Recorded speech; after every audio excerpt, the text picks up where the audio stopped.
that you go through in ministry that everybody can't pet your emotions. You're not always going to be okay in ministry. You're going to have some highs, you're going to have some lows in your spiritual walk. But what you have to learn how to do is you have to learn how to get to God. You have to have a mindset that it doesn't matter what it may take me. Any means necessary, I have to get to God. So what are you trying to say to me? That whatever it is that you're letting stand in your way, whatever it is that you're letting get the best of you, you have to put those things to the side and know that by any means necessary, I got to get to the man that can heal me. By any means necessary, I got to get to the man that can deliver me. And you have to push, because some of us, what we'll do is we'll sit and we'll try to wait for God to come to us.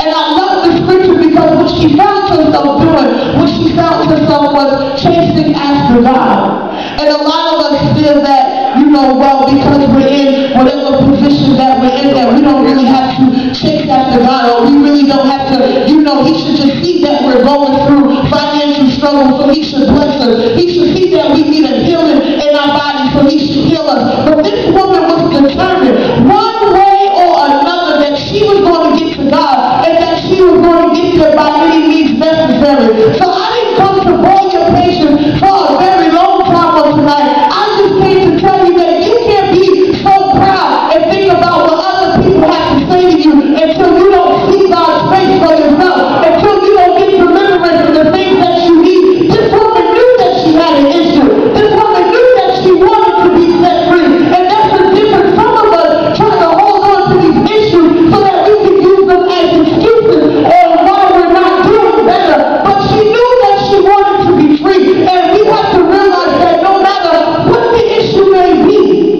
that we have to let the Lord free us. Because some of us have used our issue as excuses.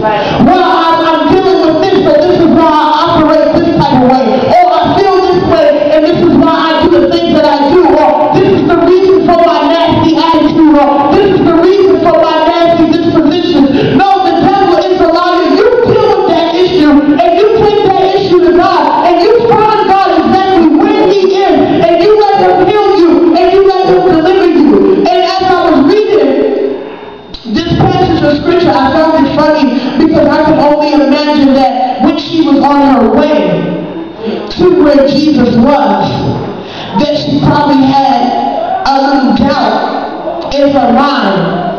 And I love it because she was so determined to get exactly what she needed from God. And some of us have to be just like that. We have to be so determined. And the things that mess us up sometimes in our Christian walk is because we're so dependent on what people have to say about us. So we feel like, if this person thinks this certain kind of way, then I shouldn't do that. Or if this person feels this certain kind of way about me, then maybe I shouldn't let it go that way. But you have to make up in your mind that people are going to be people. You have to know that you have to do what you have to do. Let God deliver you. Let God set you free. Let God work on you, because no matter if you're doing good, people are going to have something to say. If you're doing bad, people are still going to have something to say. But we serve a God that knows all, serve a God that can do anything. So when I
the trouble that you had to face, the trials that you had to deal with. It's very, and it gets to me sometimes because some people are so opinionated and they go and they cast false judgment before they even sit down and really get to know a person. And that's what we have an issue with. And this woman, she knew that once she got to God, that He was going to take care of everything that He needed her to take care of. And you have to be the same way. Women of God, I was aware that this was a women's service, and I know how it is. And if I could give a brief testimony, I was dealing with some things, Pastor, for a very long time. And I was in a relationship, you know, that meant me no good, but some of us, because, you know, we're women, we'll try to act like, you know, well, maybe I could just, you know, deal with it, and he'll change, and he'll get his stuff together, and, you know, all of those good things. And I felt myself being in a relationship where I was the only one sold out for this relationship, and I was just loving him, but wasn't receiving any love back. So what are you trying to say? Sometimes we all connect ourselves with people because we don't know another way to fill the void that we're going through. And had it been that you just see God's face, some of the issues, if we tell the truth in church, we put our own self in, and we wouldn't have to deal with it if we would have just seen God. Some of us wouldn't have baby daddy issues because God would have purged us, He would have cleaned us, and He would have sent us a husband, and we wouldn't have had to worry about all of that. But because we were so worried and we were such in a rush to be with somebody,